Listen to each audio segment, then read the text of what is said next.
The 10,000 hour rule was made famous by author Malcolm Gladwell in his best-selling 2008 book, Outliers. In it, Gladwell suggests that the key to becoming world-class at something, such as playing chess or performing with a musical instrument, is to spend roughly 10,000 hours engaging in the activity. It's a simple yet powerful message, but unfortunately, it isn't true. There's nothing special or magical about 10,000 hours, according to Anders Ericsson, the Swedish psychologist responsible for the research on which the 10,000 hour rule is based. He goes on to explain that Gladwell didn't distinguish between the deliberate practice that the musicians in our study did and any sort of activity that might be labeled practice. Simply put, Gladwell failed to address the unique approach that the students in the study used to upgrade their skills. Instead, many of the examples covered in the book gave the strong impression that any time spent engaging in the goal activity would lead to further improvement, which contradicts Ericsson's research. Unfortunately, not all forms of practice are equally effective for developing skill. In Peak, Anders Ericsson and co-author Robert Poole explain 3 distinct approaches for engaging in practice. In doing so, they dismantled the idea that all forms of practice automatically lead to skill advancement. Furthermore, they clarify how the approach of world-class performers differs from that of mere hobbyists. So let's take a quick look at the basics behind all 3 approaches, beginning with naive practice.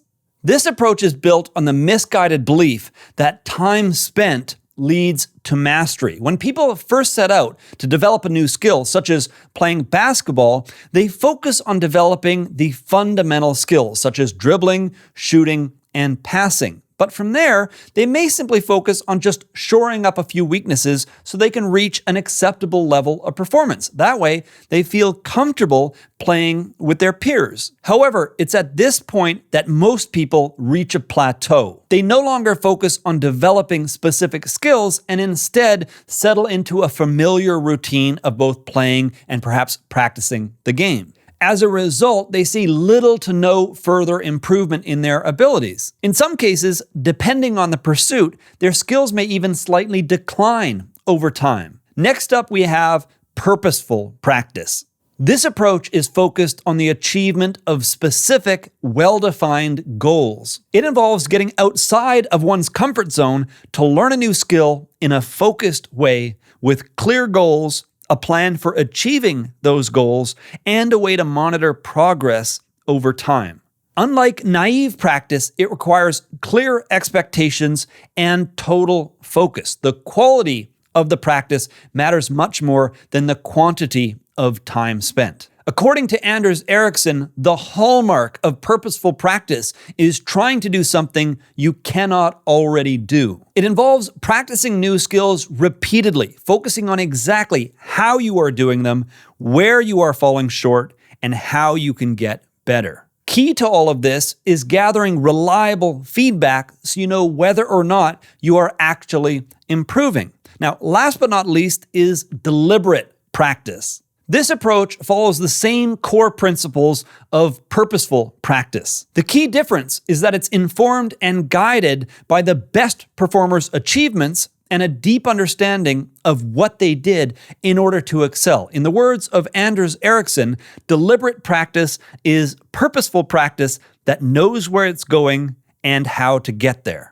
This approach allows experts to build on the progress of others. It's why the latest generation of athletes, musicians, and gymnasts routinely outperform experts from the previous era. Their coaches help them incorporate best practices, avoid mistakes of the past, and thus push the boundaries of what was previously possible.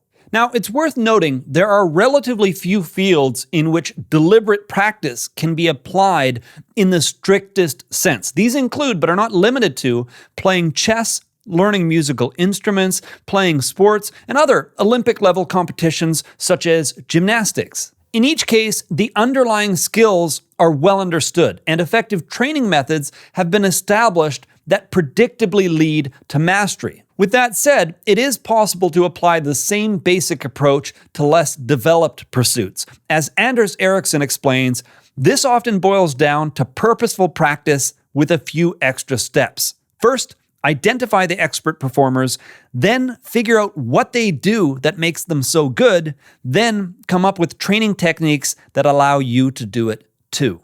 This typically involves identifying objective, reproducible measures that distinguish the best performers from the rest. Or, when that is not possible, finding a way to approximate things. That way, there's a reliable method to track one's progress relative to the best performers in the field. The key to becoming an expert is the development of mental representations that make it easier to spot patterns, make sense of complexity, and identify the correct course of action in a given situation. Even when the skill is primarily physical, a critical factor is the development of mental frameworks for properly engaging in the activity. A mental representation is a cognitive structure that corresponds to an object, an idea, a collection of information, or anything else concrete or abstract. For example, consider how the word dog allows people to communicate more efficiently about a pet. 3 simple letters, or even just the sound that they make, serve as a mental representation for a complex mammal with well-understood traits and behaviors. This kind of efficient encoding of information is all around us. Almost everything we do, including walking, speaking, reading, and writing, is built on a complex web of mental representations. Without them, even the simple act of walking would require that we actively coordinate a complex series of muscle movements. Consider how a child learns to ride a bike. Early attempts are often frustrating because they don't yet know how to manage their balance while pedaling to keep the bike upright. However, once they develop the appropriate mental representations for riding a bike, doing so becomes easy, even automatic. So, the primary purpose of purposeful or deliberate practice is to develop the appropriate mental representations for whatever it is that we're seeking to master. Doing so initiates a virtuous cycle because better mental representations allow you to better monitor and evaluate your performance. Thus, the more skilled you become, the better your mental representations are. And the better your mental representations are, the easier it is for you to improve and develop your skill. This is one reason why experts often appear to be fast learners. Their superior mental representations, developed through years of deliberate practice, provide a stronger foundation for adding related skills, abilities, and knowledge. So, while it may be true that they can learn things faster today, that wasn't always the case. The lesson here is that aspiring experts always seek to identify potential weaknesses in their abilities. Then, they look for ways to address those weaknesses by engaging in either purposeful or deliberate practice. Doing so allows them to develop the appropriate mental representations needed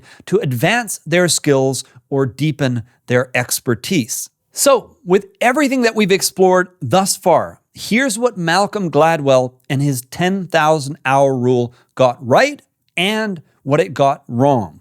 We do have a tremendous capacity for improving our abilities, and in conveying that inspirational message, Gladwell was correct. The human brain is indeed capable of rewiring itself to learn new skills and new abilities. And yes, the key to creating truly remarkable results is to engage in practice over an extended period of time. However, there is nothing special about reaching 10,000 hours of experience. Depending on the specific pursuit or what it is that you're looking to achieve, it might take less time, or in some cases, it might take considerably more time. Every pursuit is unique. Most crucial of all, the method of practice is what matters most. If we spend thousands of hours engaged in naive practice, we'll almost certainly end up with little or nothing to show for it.